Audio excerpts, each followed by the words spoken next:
오세훈 시장님의 스탠스가 일단 재개발 재건축 규제 완화, 활성화로 가고 있지만 정작 재개발 재건축 조합 관련자분들 얘기를 들어보면 불만이 장난이 아닙니다. 말만 신통이지 진통기획이다라는 말들도 많이 나오고 있고요. 공공기여를 너무 과도하게 요구해요. 특정 시설을 요구한다던가 잠실주공 5단지 한강변에 임대주택 집어넣겠다, 소형 평수를 많이 늘려라 라는 식으로 갖다가 압력을 행사하는 경우까지 있다라고 해요.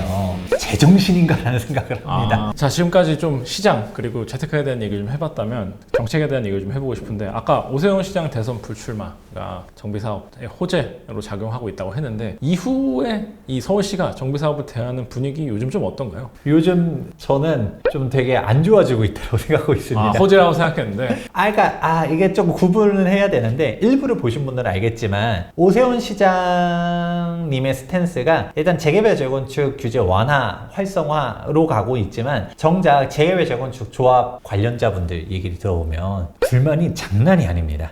어떤 부분에서 불만이 많아요? 지금 인허가도 막 생각보다 잘 안 해주고 말만 신통이지 진통기획이다라는 말들도 많이 나오고 있고요. 그리고 공공기여를 너무 과도하게 요구해요.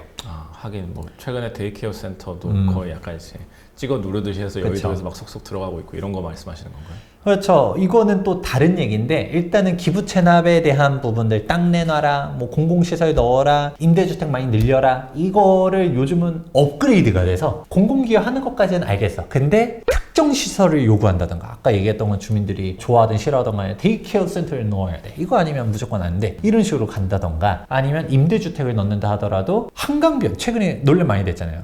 잠실주공 5단지 한강변에 임대주택 집어넣겠다, 이게 도대체 뭔 소리야? 예전에 뭐 역세권에 임대주택도 있어야 된다, 뭐 소셜 믹스 해야 된다, 뭐 이런 얘기도 있었었는데, 뭐 그런 식으로 가는 것들. 그리고 또 이제 아직은 기사를 내진 않았던 걸로 알고 있는데, 제가 이제 제보를 한 거, 그래서 아직은 기사가 안 나갔으니까 특정 지역은 언급 안 하겠지만, 임대주택을 넣으려고 일부러 재건축 모 단지에다가 소형 평수를 많이 늘려라 라는 식으로 갖다가 압력을 행사하는 경우까지 있다라고 해요. 안 그래도 잠실주공 5단지 얘기를 좀 여쭤보고 싶었는데, 일단은 소장님은 어떻게 보세요? 한강변에도 임대주택을 배치해야 된다는 요구에 대해서. 제정신인가 라는 생각을 합니다. 제정신이 아닌 것 같고요. 지금 카더라에 따르면 주민들이 엄청나게 반발하니까 뭐 이랬다라는 얘기들은 있어요. 뭔 얘기가 있냐면, 한강변에 임대주택을 배치를 한다 하더라도 한강 뷰를 뭐 하겠다가 아니라, 그래도 한강 뷰가 되는 곳들은 조합원들이 가져가게끔 하고 임대주택은 저층에다 깔아가지고 하겠다라고 하는데, 그러면 그것대로 좀 이상한 거 아닌가라는 생각도 들어요. 그럼 뭐하러 임대주택을 갖다가 한강변 동에 굳이 배치를 해가지고 논란을 만드냐라는 거고, 오히려 거꾸로 갖다가 진짜 그렇게 될지는 모르겠는데, 지금 조합원들이 희망하는 것처럼 임대주택을 배치하긴 하지만 저층에만 다 깔아가지고, 사실 한강변 동이라 하더라도 저층은 안 나오죠, 한강 뷰. 한강 뷰를 안 나오는 정도가 아니라 사실 바로 앞에 올림픽대로가 있다 보니까 채광도 안 되잖아요. 완전 저층들은. 높은 펜스가 있으면. 그러면 사실 이거는 오히려 임대주택들을 오지로 갖다 박는 거 아닌가? 오히려 차별하는 거다. 그러면 도대체 왜 굳이 이런 불필요한 논란을 만드나라는 생각이고, 그러면 또 어딘가에 이제 괜히 또 임대 한강변을 배치하면 배치한다고 또 비판 기사 쓰던 기자님들이 막상 뚜껑을 까보니까 다 음지로 갔다가 임대동을 박았다라고 또 비판 기사 쓸 거 아니에요? 근데 그러면 또 서울시가 인허가 과정에서 다시 보류하고 다시 가져오라고 요구할 것 같기도 하고. 그러니까 이게 도대체 뭐 하는 짓이냐라고 하니까, 하도 일단 조합원들이 반발하니까 아니다, 임대한테 한강뷰를 만들려는 거 아니다 라고 하지만, 또 막상 보면 괜히 이런 이상한 논란들을, 그러니까 약간 펜트만 잡고 있는 사람들이 좀 이상한 짓거리를 하는 게 아닌가. 근데 제가 좀 궁금한 게, 임대를 한강변 동에 배치해야 된다, 혹은 공공시설을 기부 체납할 때 특정한 걸 하도록 할 수 있다라는 규정 같은 게 있나요? 없죠. 법적인 근거가 없는 건가요? 없습니다. 왜냐하면 해당 법적인 근거는, 예를 들어 용적률 인센티브를 받는다, 예를 들어 우리가 상한 용적률 쭉 올라가든 이런 식으로 갔었을 때, 이제 법에서 규정되어 있는 거는 기부 체납에 대한 사항들, 즉 땅을 내놓든가 임대주택을 내놓다든가 이런 사항들은 있어요. 근데 임대주택을 우리는 제공을 하면 되는 거지, 이거를 갖다가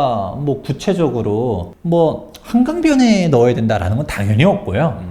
위치 관련해서는 원래는 원칙적으로 자율이에요. 왜냐면 그 시설물만 제공하면 되는 거니까. 근데 그동안 너무 이제 사익만 추구하니까 그동안 논란이 되었었던 것처럼 단지를 아예 분리해서 1단지는 조합원들만 좀 일반 분양분만 있고 2단지라고 해놨지만 사실상 임대만 있는. 사실 임대동만 따로 모아져 있는 외딴 섬을 만들어 버린다든가 펜스를 쳐버린다든가 이런 식으로 얘기 나오니까 이제 그렇게 하지 말아라, 이제 좀 섞어라, 그런 식으로 좀 많이 돼 가면서 갔는데 어느 순간 이게 주객 전도가 되기 시작합니다. 처음에는 그런 식으로 인허가 과정에서 개입한 게 그래도 너무 그렇게 임대만 배척하고 차별하고 이거는 좀 문제라고 생각할 수도 있었을 텐데 갑자기 이걸 도를 넘어서 임대동을 역세권에다 박아야 된다 라던가, 그걸 한 번 더 나와가지고 임대동인 거 누구가 다 저기 107동은 임대동이야 라는 것 솔직히 주민은 다 알잖아요. 그러니까 임대동이라는 낙인 효과를 지어야 된다 라고 하면서 동호수도 섞어라 이렇게 가는데 이게 돌고 돌아서 이게 지금 말썽이 또 되고 있습니다. 최근 쪽 이슈가 임대주택이 당장 짓는 것만 문제로 사람들이 생각하는데 90년대부터 본격적으로 임대 아파트들이 단지 내에 들어가기 시작해요. 80년도 단지까지만 하더라도 임대주택이 단지 내에 있는 게 아니라 임대 단지가 따로 있었거든요. 그랬었는데 90년도 아파트들이 이제 본격적으로 재건축이나 리모델링 이제 얘기들이 나오다 보니까 임대동도 동별 동의 요건을 맞춰야 되잖아요. 그러면 임대동은 누가 소유하고 있어요? SH.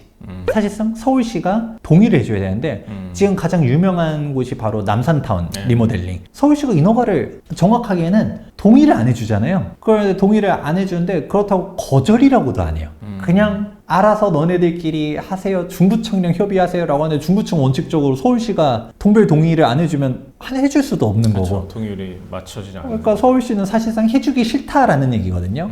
나중에 소셜믹서 동호수까지 섞어버리면 이건 진짜 서울시가 알박기 하는 거거든요. 아, 그러면 나중에 재건축을 또다시 하게 될 때는 남산타운과 같은 문제가 이제 전 재건축 재개발 완공단지에 퍼질 수 있다는 거군요. 그렇죠. 그런 식으로 가기 때문에 사실 이게 여러분들이 자꾸 임대주택에 대해서 얘기를 하다 보면 불편하신 분들이 있을 수 있어요. 아니 임대주택 소유자도 좋은데 한강뷰 바라볼 수도 있지 뭘 그렇게 나쁜 거라고 얘기합니까? 라고 할 수도 있겠지만 이게 나중에 사회적인 문제로까지 가져올 수 있겠다라고도 말씀드립니다. 이게 사실 말씀해 주셨다시피 법적인 근거는 없는 거잖아요. 근데 그럼에도 불구하고 서울시가 이렇게 요구할 수 있는 건 어쨌든 인허가권자이기 때문에 결국에는 인허가권자의 말을 들어야 사업이 진행되기 때문이라서 아마 다른 단지들도 그냥 해오고 있는 것 같은데, 어쨌든 정비사업은 속도가 생명이잖아요. 이런 서울시를 잘 대하는 전략 같은 게 있다면 좀 이 조합원 분들께 좀 꿀팁 같은 거 주실 수 있을까요? 이렇게 딜을 해야 된다 혹은 뭐 그냥 다 따르십시오 라든지.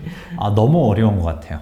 왜냐면 사실 정답은 나와 있어요. 서울시의 뜻에 거스르면 인허가는 솔직히 어렵습니다. 결국은 여의도 시범도 엄청나게 싸웠지만 접었잖아요. 왜냐면 이대로 가다가는 안 될 것 같으니까. 그리고 서울의 수많은 재개발 재건축들 봤을 때 지금 제가 맨 처음에 요즘 정비사업 일부에서 얘기했었던 게 오세훈 시장이 솔직히 지금 정비사업 조합들 입장에서 마음에는 안 들어도 그래도 오세훈 시장이 이번에 대권 불출마한 게 호재라고 사람들이 봤었던 게 전임 시장님의 업적을 보게 되면 더 다이나믹하잖아요. 애초에 인허가 자체를 안 내주고요. 잠실주공 5단지는 아마 기억날 거예요. 지금 이제 임대가 가지고서 싸우고 있지만 그때는 도시계획위원회 자체 안 열어버려. 그냥 반려도 아니야. 안 열어. 그냥 심의 자체를 하고 싶지 않은 거야. 70층도 꿈도 못 꿨죠. 네, 그냥 뭐 그러고서 무슨 또 한동 남기기 사업들. 그 주공 아파트 한동 남기는 게 뭐가 그렇게 유의미한지 모르겠지만 서울 미래문화유산 얘기하면서 또 무슨 굴뚝 남겨라, 동 남겨라 막 이런 얘기하고 지금 한남뉴타운도 그 입지에 비해서 생각보다 건폐율도 조금 높고 막 이런 얘기들 많이 나오잖아요. 그런 얘기들 나오는 게 그 박원순 시장 때 그런 공공건축들 이제 인허가 들어가면서 간 거거든요. 근데 결국은 인허가권자를 심기를 거스르면 사실 못 나갑니다. 그래서 어느 정도 받아들이긴 받아들여야 되는데 근데 너무 이제 단지같이 훼손이랑 맞물리는 곳들은 좀 싸워야겠죠. 그래서 대표적으로 좀 속도가 생명인 곳들, 우리가 진짜 뭐 강남권 재건축 아닌 이상은